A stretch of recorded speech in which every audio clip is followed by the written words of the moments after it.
All right, everybody, welcome to episode 14 of the Hardpoints podcast, your podcast about energy security and the startup economy, and of course, how they intersect to shape the world around us. Each week, we unpack the real dynamics behind the headlines, what's changing, what it all means, and of course, why it matters to you. Thanks for being here. Neil, welcome back from vacation. Thanks, man. It was a good week off, 7 days sailing around the Caribbean. I got to drive the boat, so I'm a happy camper.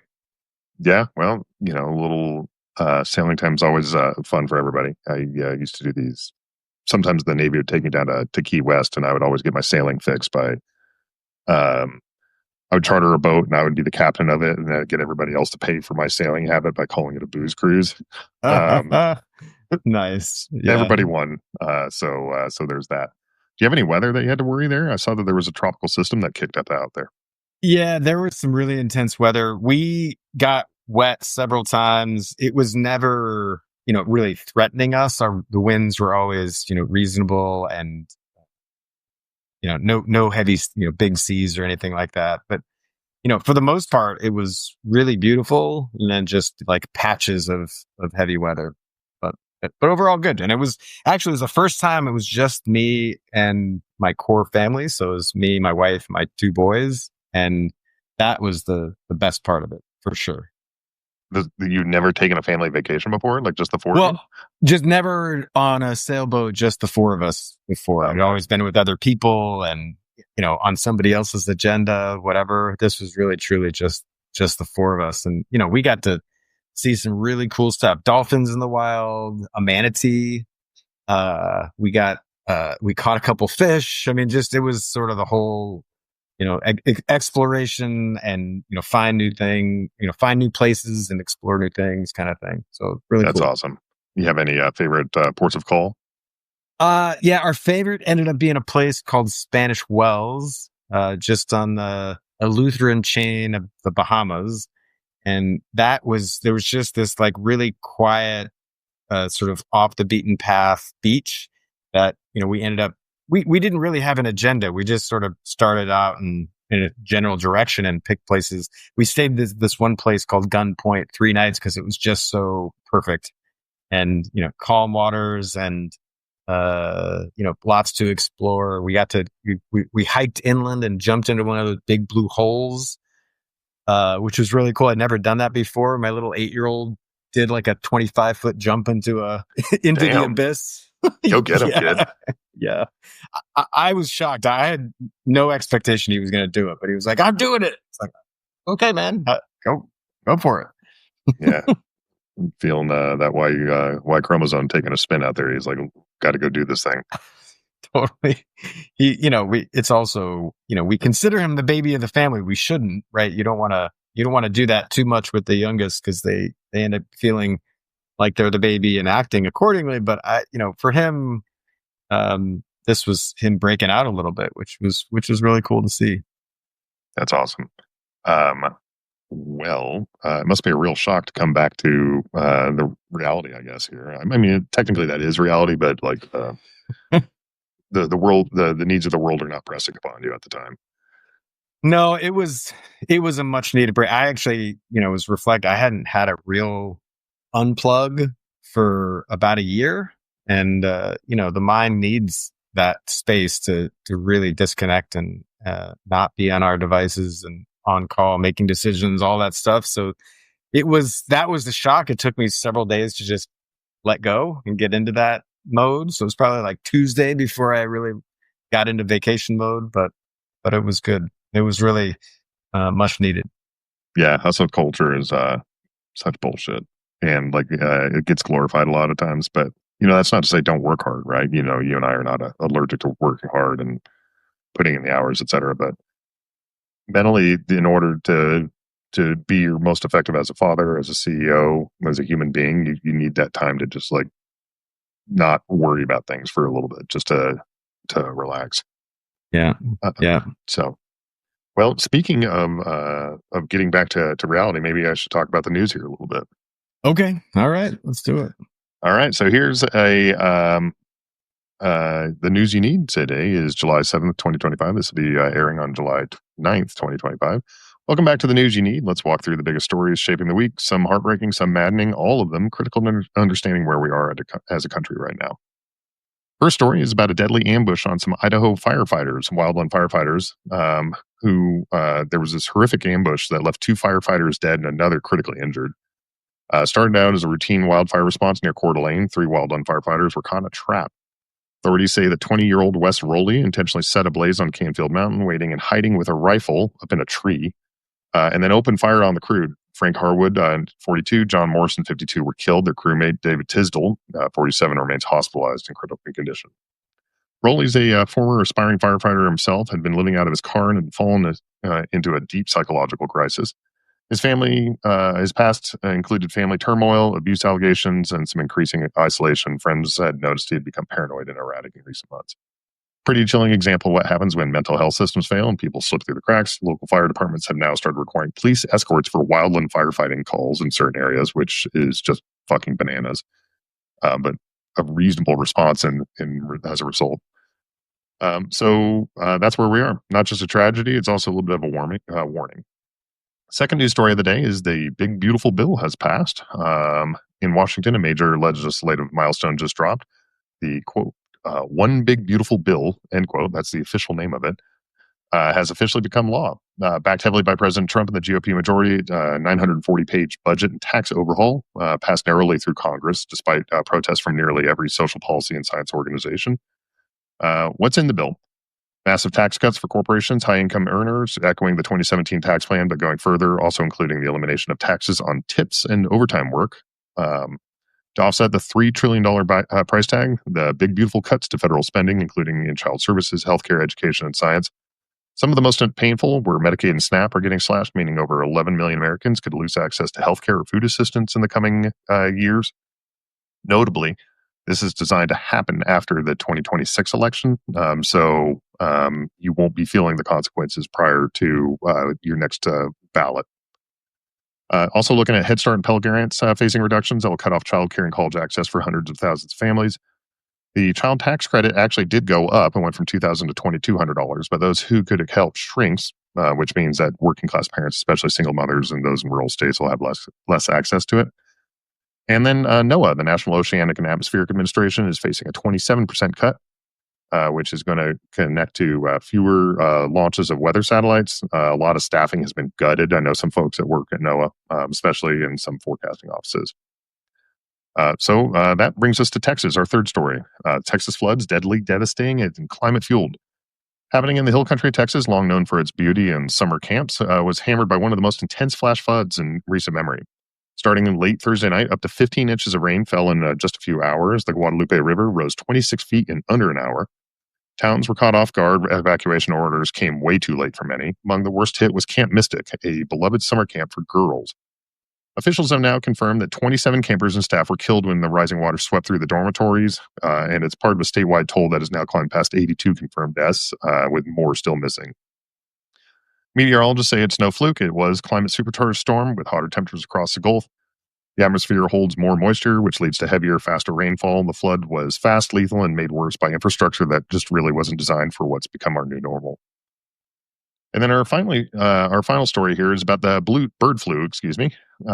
Experts are having to push back on the Secretary of Health and Human Services, Robert F. Kennedy, and Agriculture Secretary Brooke Rollins, as they're facing fierce blowback suggesting that the U.S. should just allow the H5N1 avian flu, also known as the bird flu, to spread throughout poultry populations unchecked.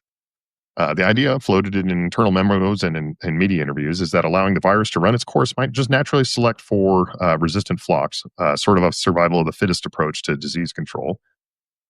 Public health officials were just kind of stunned, actually kind of furious. In a response, dozens of virologists and epidemiologists published a strongly worded rebuttal in the journal Science, warning that the proposal is reckless and dangerous. They argue that every new infection in birds increases the chances of the virus mutating into something that could spread between humans, which is, of course, how a pandemic starts. We've seen that before, and we're already starting to see signs of it jumping more frequently into mammals. It's not just theoretical. H5N1 has already shown signs of limited mammal-to-mammal spread in recent outbreaks. Letting it rip through livestock would likely be a catastrophic gamble. Anyways, it's all connected. That's we're pulling back on investment in prevention and public goods and shared knowledge, and we're just really starting to feel the cost, whether it's in fires, floods, or the flu. That's the news you need. Stay awake, stay connected, stay kind. All right, Neil. Lot to like sort of like harsh or mellow about coming back from your vacation and talk about Yeah, all that's not this, right? light. That's not light. Yeah, my first, like heart goes out to the flood victims in Texas. But I'll start with the firefighters. I have said this a bunch of times. I get thanked for my service a lot, but firefighters, police, there's a lot of ways to serve. And the first thing that comes to mind when I hear about firefighters being targeted is just, dude, those guys are out there doing a thing for the rest of us. And, that, when people thank me for my service, usually what I say is there are many ways to serve, find your way. And these firefighters had found their way and they got targeted, just because they were in, sort of wrong place, wrong time. So I don't know. That really depressing, very disappointing that there's so much by way of service that they were doing, and they paid the price for it. Yeah, it's my backup plan if I'd failed out of the Naval Academy was that I was going to go be a wildland firefighter. I've always just really respected the profession. There's a lot of people that do incredibly dangerous and hard work associated with that. And yeah, the idea that that could be a trap, like that, like there's this 2-for-1 of like arson and murder, um, is it's pretty horrific. I guess I mean, like in this really macabre sense, I'm glad he didn't shoot up a school. Like that's been the attention getting sort of thing that these troubled young men have gravitated towards recently. But like, no, this is awful. Like all the way around. Like it's just metastasizing this cancer of just like public shootings because of broken men. Mm. Also, what comes to mind is that we don't really have a mental health care system in America. The mental health care system is the prison system. If you're on the streets, if you're homeless, or you probably got either a drug addiction or some sort of mental health issue. And neither of those are solved by being on the street or, in some sort of, shelter. And so part of what happens here is that this person clearly had mental health issues and was troubled, maybe some sort of schizophrenia or something like that. And what should happen is the public good should have some sort of say in whether or not we want that person on the street, or to be being treated somewhere. And neither of those things happens in America. They just get sent to prison, when they do something that's actually illegal, like shoot up firefighters. Yeah, I don't. This guy had apparently been posting publicly online some stuff that was causing people to give him, some doubt there. He didn't have any criminal history, so it wasn't clear on how he had obtained the weapon in which he did that. But it sounds like if it, however it happened, there would have been no screening in kind of our firearms control side of things, right? And so then you start thinking about like what is reasonable, as far as there's First Amendment issues. Like if you're dissatisfied with the state of the world and you're shouting out about it, for example, on social media. And I don't have an answer to that as far as like the balance of that, right? Again, bias is towards free speech. It's First Amendment, like it's an important enshrined right. It's a human right beyond even the U.S. Constitution, about the importance of free speech. But there just seems to be this thing that like we used to have in historical and like tribal societies, but even more recently, and like when we had tighter communities, that people just kind of kept an eye on each other. And when somebody started going down the wrong path, there was a pathway to help them either find community or kind of move them down the right way. Now, maybe I'm also thinking about this with rose-colored glasses. Maybe there were just a lot more violent stuff in the past, but it just doesn't feel like that when I was a kid. Mm. Yeah, I think there were. I mean, this is a broader commentary. We don't know our neighbors. For the most part, we don't know our neighbors. I've taken steps in my own community to put, for example, a fireplace in my front yard, which is, I mean, most people are like, why do you have a fire, like the front yard? Why isn't that in the backyard? I'm like, well, because I want to hang out in my front yard. So when my neighbors walk by, and I actually live in a neighborhood where a lot of people walk around, then they stop and talk, and actually get to know people. But our sense of community is very different. It is broken down in many ways, to your point, and there's less sort of opportunity for the community to step in a situation like this, where there's no way this was the first sign of some problems, right? There's no way. Yeah. I don't have an answer. It seems to be a very sticky problem. I'm thankful to a large extent that like this one didn't evolve into kind of the standard gun control debate, or not debate, but just talking points where people shout at each other. Yeah. But something's got to be better. There's definitely kind of like a healthcare component. There's definitely, mental health specifically. There's definitely like a community aspect of like, how do we make sure that people don't fall through the cracks? I think there's like a early warnings thing. I don't think that there's a silver bullet here, though. I think like it's going to require tweaking a lot of different knobs, one or two notches in order to kind of find the right balance here. Yeah, 100%. There's not one solution, but what definitely is wrong is that the federal prison system, or sorry, not federal, but just the prison system should not be our mental health care system. Oh yeah, that is. The corrections officers don't want to deal with it, can't deal with it. All they're going to do is just lock the person up. The person that has mental health issues isn't going to get treatment there. They're not going to get better there. They're not going to be in any kind of managed situation. They're just going to rot in a cell, and then they're going to do their time. They're going to come back out just as dangerous as they were before. They're going to come out worse. I mean, like one of the treatments for when you're misbehaving is to throw them into solitary. Like that will just wreck a mind. Like, you and I have both been through SEER school where they put you in a little bit of, solitary, and it is not fun. It was awful. It was like a day. It was still really bad.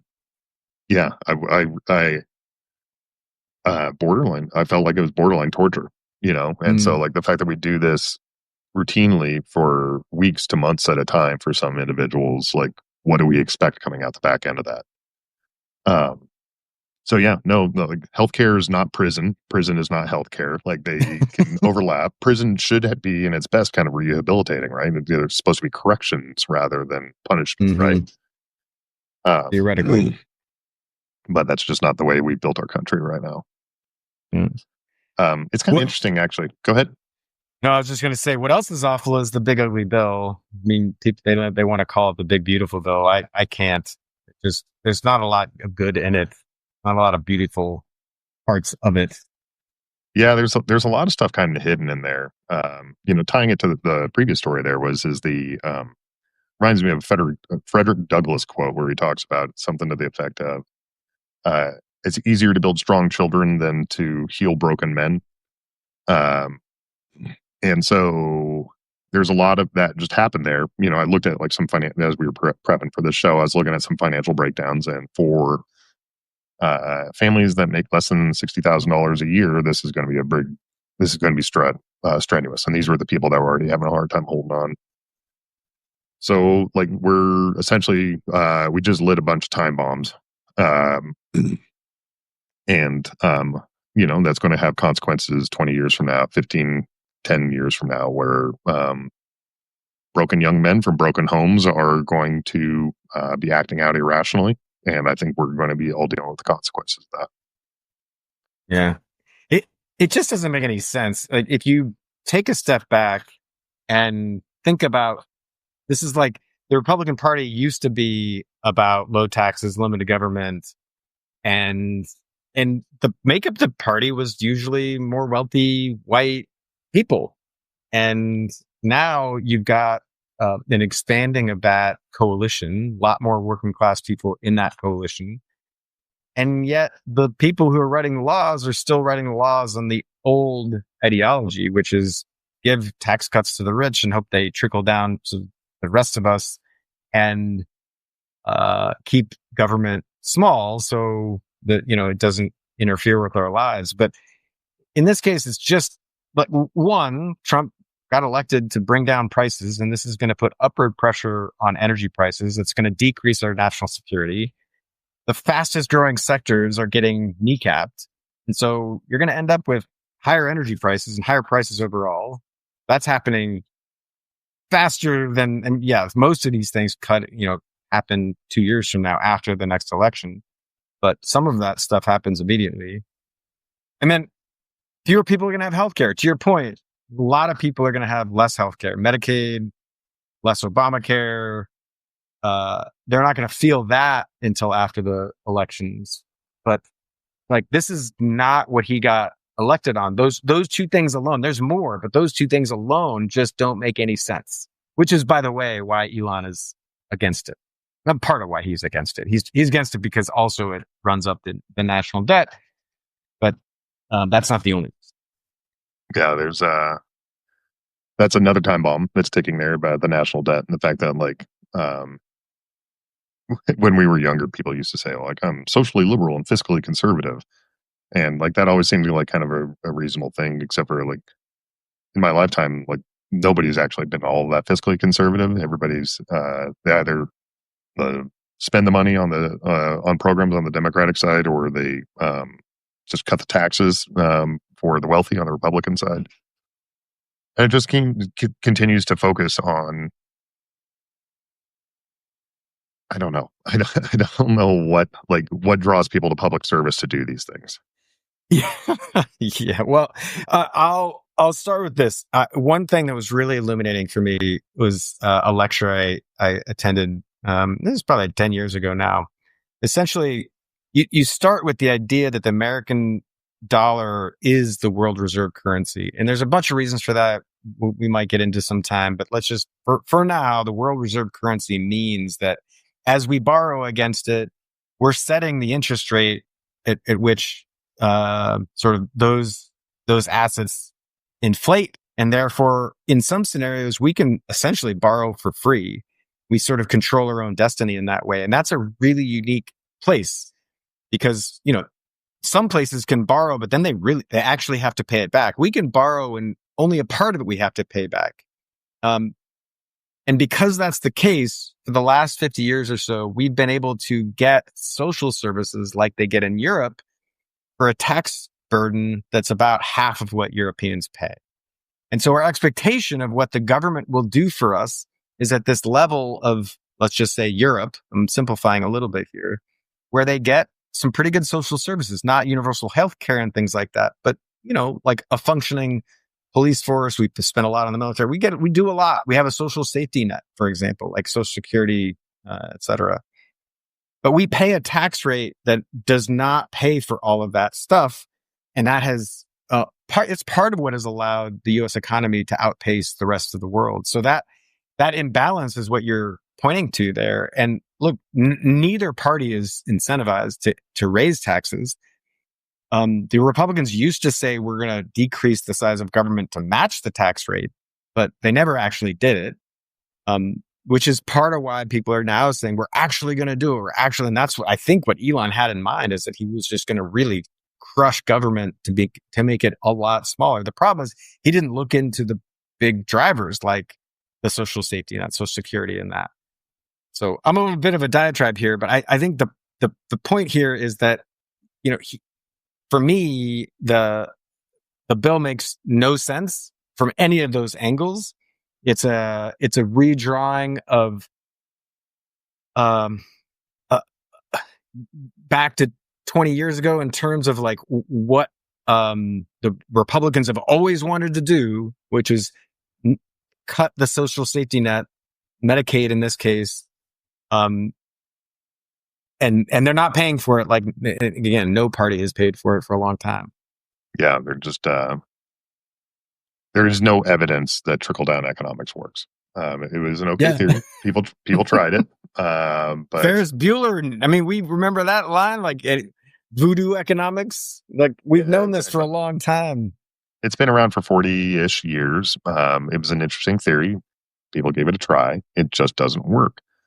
And so there was a little bit of a sop thrown in there for people that were like the no tax on tips, the no tax on overtime. There's some caps on those, etc. Functionally, a lot of people didn't pay taxes on tips anyways because they were taking it as cash. So I don't know how much that's going to really affect, but like it seems like a nice thing. But on the balance, when you look at like how this is going to break out, if you're middle class, it's about neutral for you. You're going to lose some things and gain some things. If you're below 60,000, which is a lot of Americans, like a lot, then it's going to just kick you in the teeth. You're going to really be seeing some struggles coming. And then if you're wealthy, then you're in great shape. You just, so we'll just kind of see how that all pans out. It's worth pointing out that, like, from an investment standpoint, some of the things that they're cutting, like, are it's like eating your seed corn a little bit. Like you're supposed to be planting this stuff, instead you're eating it, and as a result, now we won't have a crop for the future. So you think about like SNAP benefits, like hungry children is going to be kind of the end result of that. We could, in this country, we have plenty of food, we have plenty of money. There's no reason anybody in this country ever has to go hungry. But we just decided that we're going to cut that for 11 million people. Head Start, Pell Grants, the things that like help with education, those are all going away. My sister, she's a veterinarian, and she was talking about that they put a cap on student loans at $200,000. And so, as a veterinarian, she went more than that into student debt in order to become a veterinarian. So are we just not going to have veterinarians, or are we just going to have veterinarians that only come from the wealthy? Like my sister, we're very middle class, lower middle class for a lot of my childhood. She couldn't have afforded to pay for it herself. She just wouldn't be a vet if that was the case. So, maybe there's a theory there that like the universities will cut like how expensive it is to go to school in order to attract that. But, bullshit. Like there's no incentive for them to do that. So, no, it's just on its face bad public. I mean, the job of the government is to create opportunities, to level the playing field. Not to pick winners and losers, but to provide pathways. And it feels very much like this was just a haphazard, like, oh, well, the Republican Party's always been about tax cuts for the rich, so we're going to do that because that's what the senators and that's what they believe in. That's their ideology, and they're going to follow through on it because that's where, a lot of the Republican Party donors have been sort of riding that train for a long, long time. The problem is that it's not going to accomplish any kind of like what Trump promised. So this is why I say it just doesn't make sense. It's not going to do the things that they say it's going to do, unless, I guess we've used this phrase before, unless it just violates the laws of physics. It defies logic. I guess maybe you put it in the category of, it's just Trump being Trump. Yeah, I'm not so willing to throw this at the feet of Trump. Like, there's this country has plenty of charlatans. Like the world does. It's not limited to the United States. It's like how this bill got passed. It was passed in the middle of the night. It was passed by the slimmest possible majorities every time, and they clearly knew that they had to get it passed, and so they lined up the right Republicans to take the principled stand. Right. But they made sure that it didn't go to like a place where they couldn't at least get it past the line.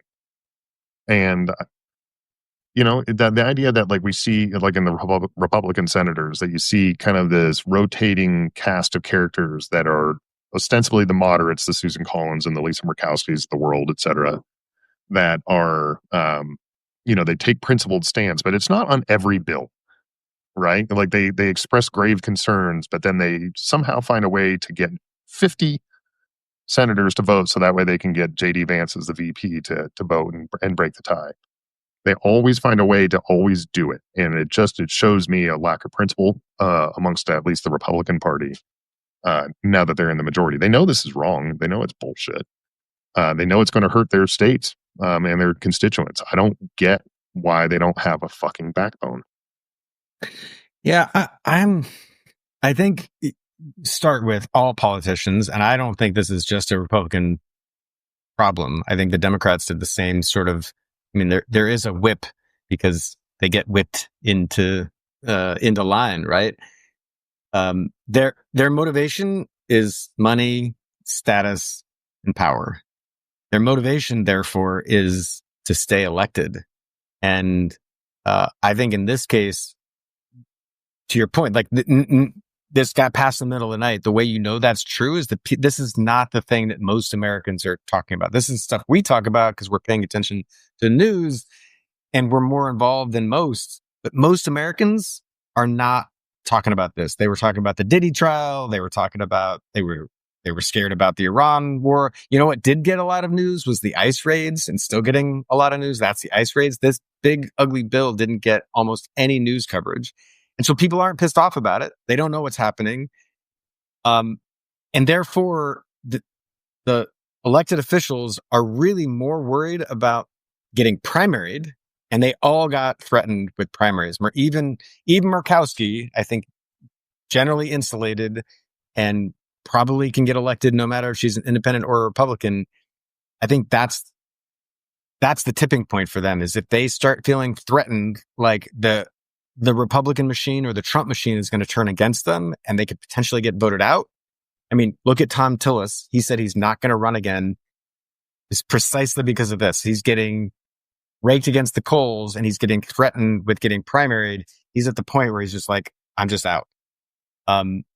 So anyway, I put it to those two things. There is public pressure. Having worked on Capitol Hill for a bit, I know the senator I worked for, actually, the first question she always asked was, what are people calling about? Nobody was calling about this. The second part is, are they going to get primaried? And I guarantee you, they all got threatened. I get it, but I mean, like the whole idea of a republic, right? Is a representative, democracy. A democratic republic is the form of government associated with the United States. Is that you're supposed to have people of intelligence that are voting, understanding the issues and voting representatively of not just of like what people are calling about, because like that's the barest and most basic test. Frankly, you do better to have a direct democracy in that case, and then we can vote on Kim Kardashian's outfit or whatever. But there's supposed to be people there, like they take a fucking oath of office. They have a responsibility. They have duty, and I just don't understand like why we as a country don't like hold them to duty. They have duty, and we don't give a fuck. Like we just, we go for the performative of like, oh, I have very strong reservations, and then they vote for it, or like, in the climate side of things, when they passed it, the original out of the House, they passed it with a whole bunch of these like kind of problems associated with renewable energy. And so then 10 US congressmen and women like sent a bill or sent a letter to the Senate saying, don't pass it with this stuff. And I was like, well, you just fucking voted on it. Like take some goddamn responsibility for like your vote. If it wasn't worth voting yes on, then you should have voted no. And and people were saying like, oh, how bold it was that they were to like send this letter. And I was like, it's actually cowardice. Like they're covering their ass so they can say like they were pro climate or pro renewable energy when in reality they didn't. They wouldn't put their stand up for what their constituents needed. Well, we've said it before. I'll say it again. The system is broken, especially if the constituents aren't influencing the congressmen and senators. Meaning, if the voters' voice isn't the most important, then we have a problem. And I think that's been the case for a long time. I think it's especially laid bare here because, on the climate aspects of this bill, the vast majority, 85% of the benefit of those tax subsidies was going to Republican districts. And so this is not in the economic interests of their constituents. This is very clearly the Republican Party saying we're going to cut this because, and if you don't go along with us, if you don't vote with us, we're going to primary you and you're going to get voted out. Speaking of climate in this bill, we talked a little bit about it in the news section there, but there's a pretty severe cut for NOAA. And so that's, I think, a nice little segue into what's not a nice story. It's actually fucking terrible.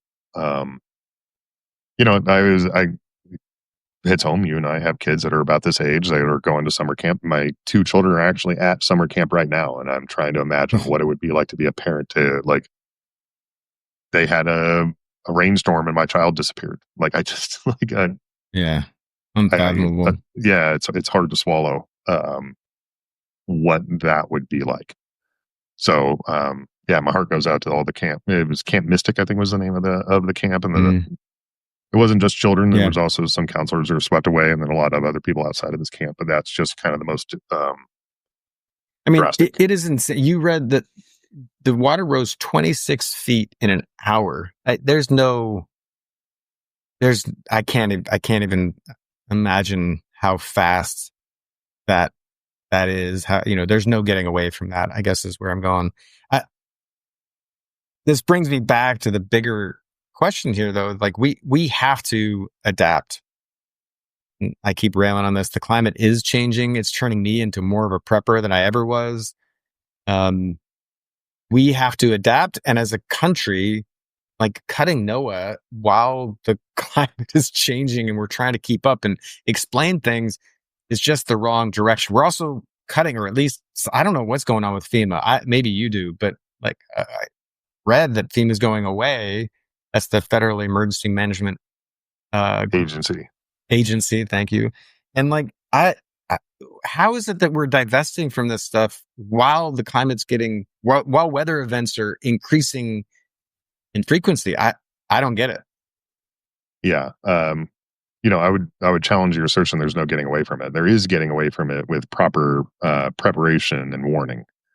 And appears like the National Weather Service did its job there, even though the local office that was there was actually really heavily short staffed, including the senior meteorologist associated with severe weather warnings.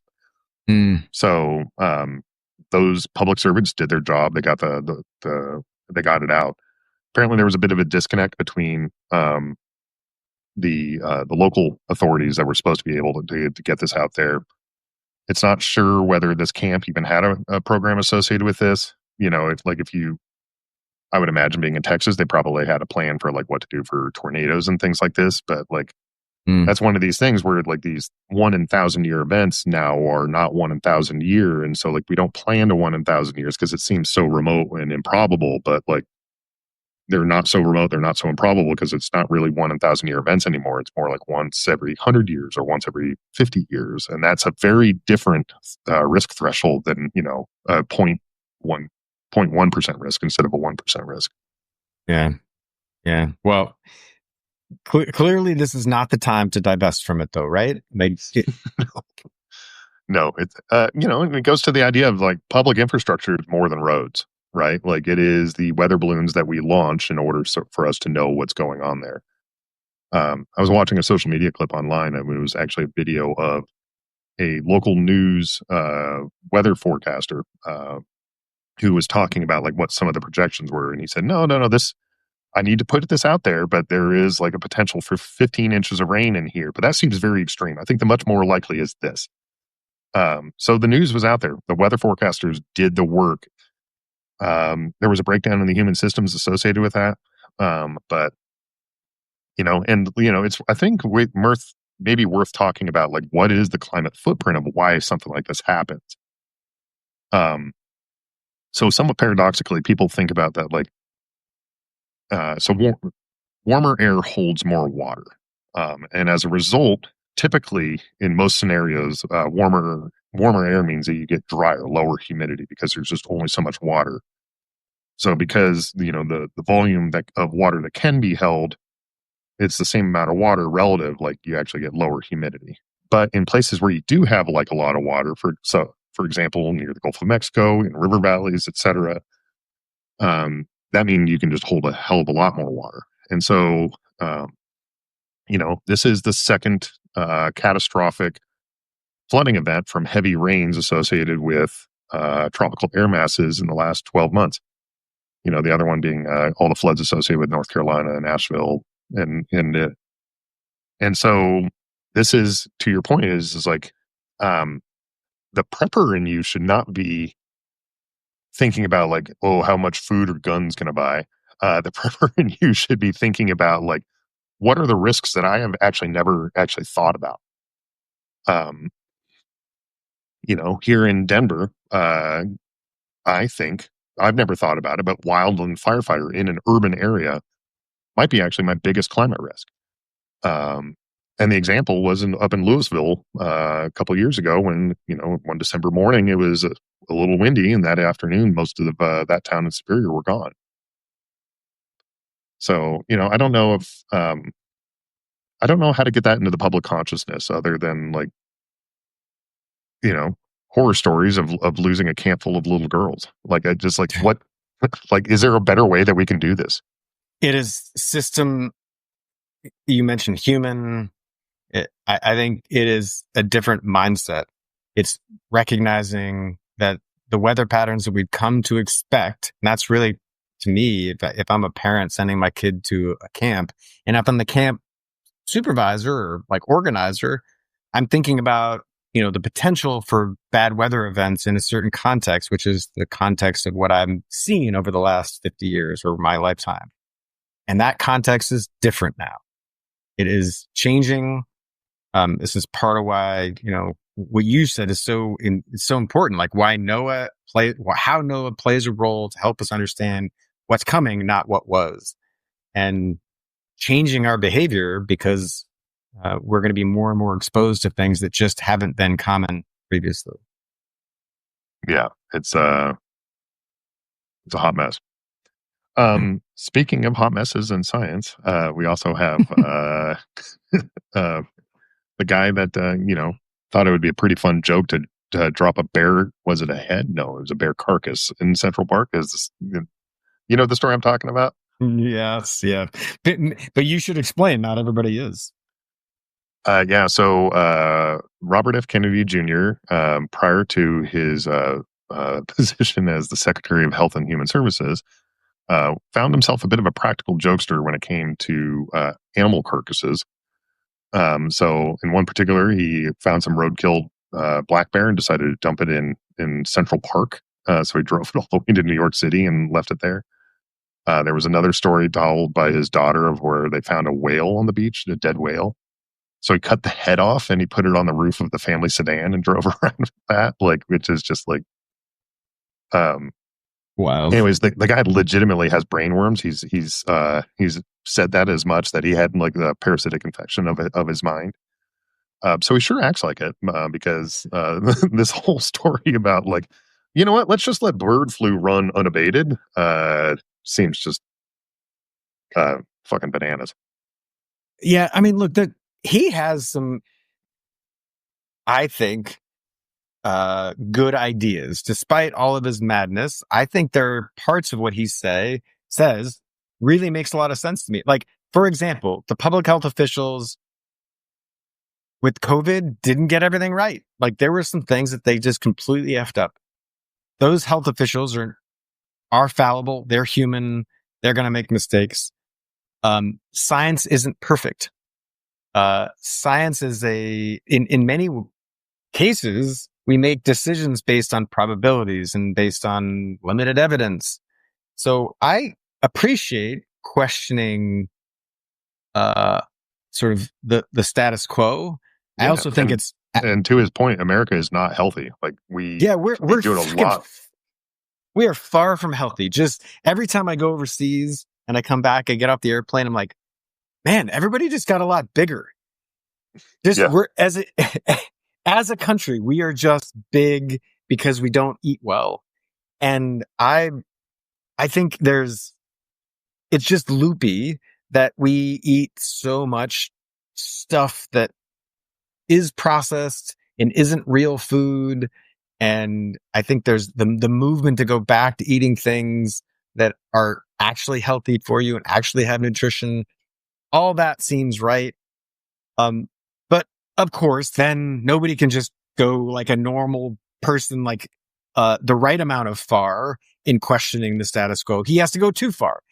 And he makes shit up like, oh, this vaccine causes autism when there's no medical proof of it, or the medical proof of it is so limited that it crosses into loony land, but people buy into it because there's truth in are we eating too many Cheetos?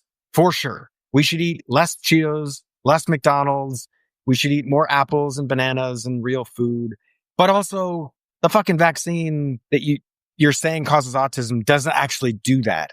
So again, I appreciate the questioning the status quo, but I also want to say grounded in the best evidence. Evidence is the best we have. It's not perfect, but Yeah. let's If you follow need the to, science. if you want to eat healthy, you're going to need a reliable egg and chicken meat supply.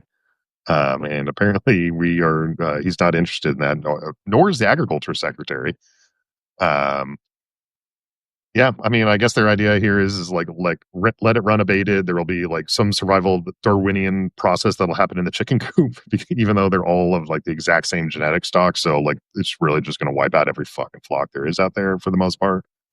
Yeah, and we're Uh, playing with fire, man. We're playing with fire. Like, okay, so you don't want to get the measles vaccine, and now we're seeing that if you don't get the measles vaccine, outbreaks occur. Because duh. I'm not a medical person at all, but like, it's not shocking to me that when you stop getting the measles vaccine, fucking, People get the you measles. get an outbreak. People get the measles. Yeah. And similarly, like if you stop with the best evidence we have is that controlling the bird flu has a positive public health effect. There are people that have studied this for years and years and years, and they are not perfect, and we should hold them to account when they fuck things up. But also, we're playing with fire if we want a bigger crisis on our hands. Like, let's not ignore the science. Yeah. A guy I went to school with named Sean Hughes, and I talked about this before. He wrote a blog online about like how the COVID virus was the biggest impingement upon his freedom in his lifetime. It wasn't terrorism. It wasn't the Soviets. It was COVID. It was coronavirus. And it wasn't because the government was controlling him. It was because everybody was like, I care about my loved ones. I care about my own health. I'm going to go to ground and we're going to isolate here. And this is restricting my freedom. This is my ability to go out and have my kid play baseball games. All reasonable and rational things that like people that actually care about like the health of their loved ones. Um, and it just talks to me about like kind of the power of example and like what happens when you elect clowns is you get a circus. Um, a little bit of a side story, but I'll bring it back. When I was a Navy reservist and I was doing a lot of these funerals, and including during the pandemic, and so I got sent up to do a funeral at a rural town in northeast Colorado.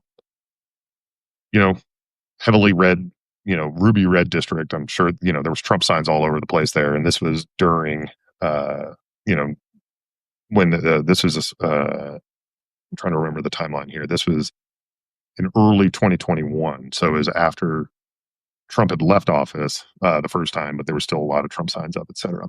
And so, anyways, it was my standard practice because it was like 2 hours away, is to not drive in uniform, in case I have to stop at a gas station. You just want to answer like, why is the Navy at a gas station? But so I get to this church. I had early access to the vaccine because I was doing these funeral things, and I'm wearing a mask and in civilian clothes. And I walk up and I say, "Hey, I'm here with the Navy. I'm here to do the funeral service, etc." I wasn't crazy about like the thing was indoors anyways. Like, what are we doing here, folks? But like, you go where the duty takes you. And they looked at me like I had landed in a UFO in the parking lot. Like I was like, they were like, "Who the fuck is this guy in his mask?" Like nobody else. Busy church, kind of getting ready for this funeral. Go in the back, get changed, and throw on the dress blues, come out mask. I would have been wearing a mask either way, but it was also Navy policy because we had a rational policy at the time. And I was up front doing my little funeral thing. Honest to God, by the time I left, and I never said a word about wearing a mask or anything like this, 2/3, maybe 3/4 of the church was wearing a mask.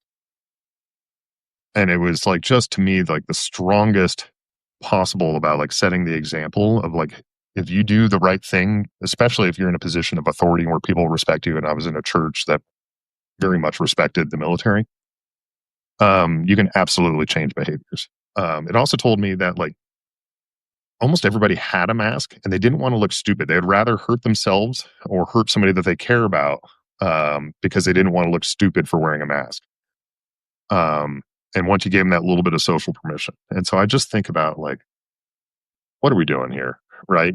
Like if you follow kind of like the statistics there, just by wearing a mask, not that I'm anybody special or whatever, but just by wearing a mask, there was probably a life or two that was saved that day. Right. Because this was a mostly elderly population. None of them were getting the vaccine. There was probably a couple people that didn't die. They have no idea because they didn't have that direct result. Um, so, we have a guy that could be setting the right example here, but instead he's deciding that he's like kind of pro pandemic. Like, I don't get it. You're right. You're right. Well, so I'm going to riff on your mask thing. I think there's a really interesting cultural dynamic here that is instructive because masks became so political. Like I'd visit San Francisco and I'd be outside at a park and you have people in masks and that's equally dumb. You're like, this wasn't like 2020 when nobody understood. Like I'm not a medical person. I didn't get it. My wife was trying to tell me to like chill out and that my kids weren't going to die because they played on the playground set. But I was like, I was kind of caught up in it. I'll admit that I didn't understand what was going on. And we It's your fear what job we as a don't man to understand. protect them. It's your job as a father to protect them. So yeah, you're trying to be cautious, reasonably cautious. My job also is to trust my wife, and she's a medical professor and she knew professional and she knows what she's talking about. And I do trust her, but that was actually also tough because she's like, look, they're not going to get COVID from touching a playground set. Like, just relax. Cause I was trying to get them to not play on the local playground. And she was like, they're fine. And eventually we all kind of got to that point. But I digress. What I was getting at is the, mask became a statement. And like to the point where, like I said, I was in the park outside and we now know, like we didn't know early, but we knew as we went through 21 and certainly into 22 that you were very unlikely to get COVID if you were outside, right? It's just the way the air moved, the virus around and all that. But it became a political statement. Like I got to the point where I trust science. I wanted to be safe, be cautious, more than I wanted to make a political statement about wearing or not wearing a mask. To your point, like it didn't cost me that much. Like, so what? So like if it's possibly going to help, let's just wear it. That was sort of my perspective. But it became a statement. Like if you go to Texas, in that same time frame, I went to Texas. It's kind of a similar dynamic. It's like just COVID didn't go to Texas. Like it clearly like, didn't exist. But anyway, my point, the reason I brought this up is that in Japan, people have been wearing masks in Asia, in Japan, since the sort of virus in 2010. I forget the name of it. It was, I think it was like the OG bird flu. yeah, it was some sort of bird flu. And, but now in Japan, people wear masks when they have a cold. And the Japanese are very polite people. It's just in their culture to be you live there, right? Like they're super polite people. In Japan, like take the pandemic out of it. In Japan, if you're wearing a mask, you are demonstrating your value of everybody around you. It's actually seen as a positive thing because you're protecting others from the virus, the cold that you have. And so it's seen as a sort of people will see the mask and thank that person for looking out for the people around them. And it's seen now as not now, but it's as it was explained to me, it's like seen as a positive attribute, somebody being selfless and looking out for their community, not for this political statement that it became in the US. And I think if we had just looked at it from that perspective, one, understanding that masks work, masks don't really protect you. Maybe if you wear an N95 in just the right conditions, you're going to protect yourself. But mostly the mask was to protect others from you. And the Japanese really have understood that and it's now permeated. So when you see somebody in the subway, you're like, oh, that person's looking out for others.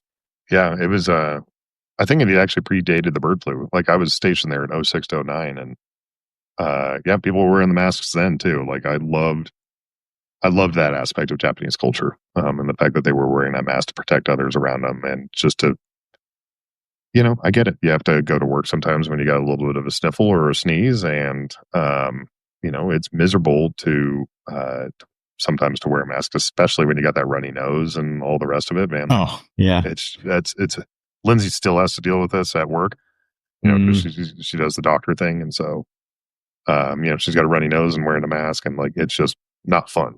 I get it, Yeah. but it is what you do for the goodness of other people. And again, I think that's part of like what your role as a man is, an adult broadly, but in a man specifically, is like you're there to protect others. And if you're not wearing a mask because you think that this is like government conspiracy, or because you think it infringes upon your rights to make other people sick, I don't know what. Just shut up. Like I don't have I don't have any tolerance for that bullshit. Yeah. Yeah. Well, 100%. there we go. So everybody just kind of cross our fingers. I guess it's in God's hands when it comes to the bird flu right now. I guess. I guess. All right, Neil, let's go into our goods, bads, and others. All right. So this week, my good is that just prior to the break, my company were able to do the groundbreaking for our pilot site. It's just awesome to be able to move from like all the planning we've done to actually going to build the thing. It's just cool. It's just like finally getting Congrats, man. That's a huge, huge step. Like, I don't think most people outside of the startup world understand like how hard tech is. They call it hard tech because it's not software, but it's hard tech because also it's like fucking hard. Yeah. I'm dropping a lot of F-bombs today, but it's fucking hard. Because, timelines are a lot longer than software development. Takes a lot more money. The risks of not planning it out are a lot higher because of the logistics chain and everything. So like getting to the point of being able to do groundbreaking on your first project of a new technology, kudos, dude. That's awesome. I'm stoked for you. Thanks, man. Yeah, it is. I was just about to say, it's also like, you better be sure what you're building, because if you get it wrong, it's hard to go backwards. Yeah, the die is cast at this point. That's right. My bad. I'm not going to belabor this point. The big ugly bill is awful. This is not just politics. It just doesn't make any sense. It's bad policy. It's bad for energy specifically. We talk about energy all the time. Energy is our prosperity and our national security. It's going to harm both. It's going to make prices go up, and it's going to decrease our energy independence. It just don't make no sense, man. I don't know what else to say about it. And then my other, I want to see, Elon has created its own political party, the American Party. Political parties have been tried over and over and over again in this country, and they never work because it's like the voting system. It's so decentralized. It's not just that people like to say that it's just the central party in DC, but it's really the whole machinery. And if you've ever done any party politics, and I've actually been on the ground with our parties, both of them, and it's very local. It's why each county, each district has its own peculiarities, and it's really hard to game for that reason. It's also really hard to recreate. And so political parties in the past have not gotten traction for that reason. But this is also the richest man in the world. So I don't know if anybody can do it. Maybe he's got a shot at it. I mean, Ross Perot back in the 90s tried to do it, and he got some success. He was also a billionaire. I don't know. Let's see. I'd give it about a 10% chance of success, but it's not zero. Yeah, I mean, fair enough. I'm skeptical. It seems like he continues to show his naivety when it comes to government. Political parties or third parties in order to kind of build up and to have a chance of knocking one of the top two off. And frankly, the way our government's structured, it really is always going to be a two-party system, probably, unless we change the structure of government. So in order to knock one of them off, like in a major way, you might be able to get a candidate across the line, but to get a party, to your point, you got to build from the ground up. And so, he's a startup guy. He's an entrepreneur. He should understand that, like, you need to have an MVP, and that MVP is at the lowest level. But it seems like he is going straight to the top with a lot of these things and thinking he can just throw money at the problem. And money is definitely part of the solution, but it's not all of it. And every startup guy knows that. Like, there's plenty of well-funded startups that were just dumpster fires because they didn't have, the right structure. So we'll see about that. For me, my good is it's a really small thing, but I bought a power washer yesterday, like a used one off of Craigslist. It's like the most low, like it's the most budget version, and I bought a used one, and like I feel like I like have a new dad unlock that I just did there. Of like, I power washed the front porch yesterday, and I am quite pleased with it. And so there's something It's really like fun about it. There is something so freaking manly about a power washer. I will say that a couple of things. One is that there are some Reddit feeds. If you enjoy power washing, there's like some Reddit feeds that are like power washing satisfaction or something like that, where you just watch somebody else power wash. It's actually freaking awesome. The other thing is, maybe the biggest fight my wife and I ever had was because I went out back to do a little patch of, like, 4x4. I put my headphones on, and I hate to say it, but like 8 hours later, I was still power washing. No. And she came out so mad at me. She's like, "Are you going to engage at all today?" And I was just like, "Wait, what? I'm just power washing." And I just got on a roll. I did the whole sidewalk. I just kept going.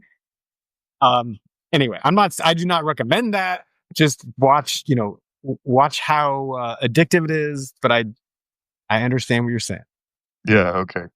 It was just one of those things. Like, I was going to go rent it from like Home Depot, and it was a certain amount of money, and then like they didn't have like the cheap one, and I didn't want the expensive one, and then I looked online, and then I was like, "Hey, wait! For like 150% of what it would have cost for the cheap one, I can own one. I'm in." And so, Yes. yeah, it was great. I had this like really weird Craigslist interaction, but I guess that's kind of what Craigslist is just weird interactions. So Yes. off on power washing adventures. I'll be doing the back patio tonight. So for me, the bads, we're building concentration camps, and I don't want to make too light of it, but that's frankly what we're doing. And it just kind of struck me the idea of that, like,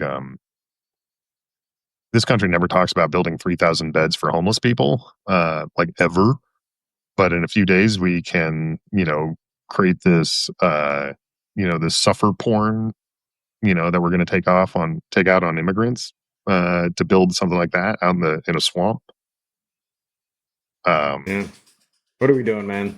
Yeah, this country's just like big time lost. And again, like, this is not the first time we've done this. Joe Arpaio, was the sheriff for in Arizona, and he built all these like prison camps that was supposed to like teach inmates not to go about doing their thing, going back to kind of corrections there. And all he did was just like abuse people, and like that came out pretty clearly later on. So it'd be cool if we didn't have to keep repeating the lessons of history there. It'd be really, really fucking cool if we actually cared about freedom and human rights in this country. But right now, we just seem to be in a vengeful mood, and I think we're all responsible for it.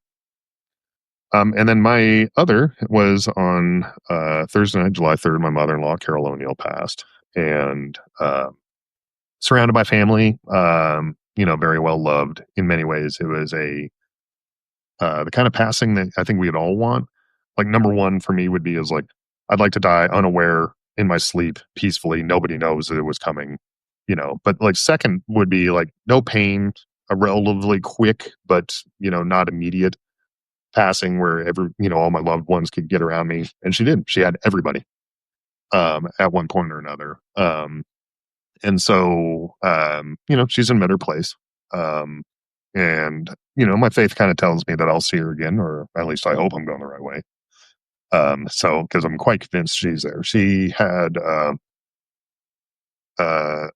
just four really amazing children. that were all, professionally achieved. My wife's a doctor. Her three siblings are a banker, a naval officer, and a physical therapist. But more than like their professional achievements, like they're all just like great people that have successful marriages to great people. They all have children. Like they are all like, like what you would want to leave as like a legacy. And your children would be these four kids. They all married well, with the exception of my wife. So that's the legacy of her progeny. But then there's just also like the legacy of how she was as a person, and the idea that she took satisfaction in little things. She had the resources to be able to take a lot, but she never did. You know, simple meals at really underrated small restaurants. She loved it. She thought it was like the finest thing that she had ever had, and she would always exclaim about that. And super giving of herself.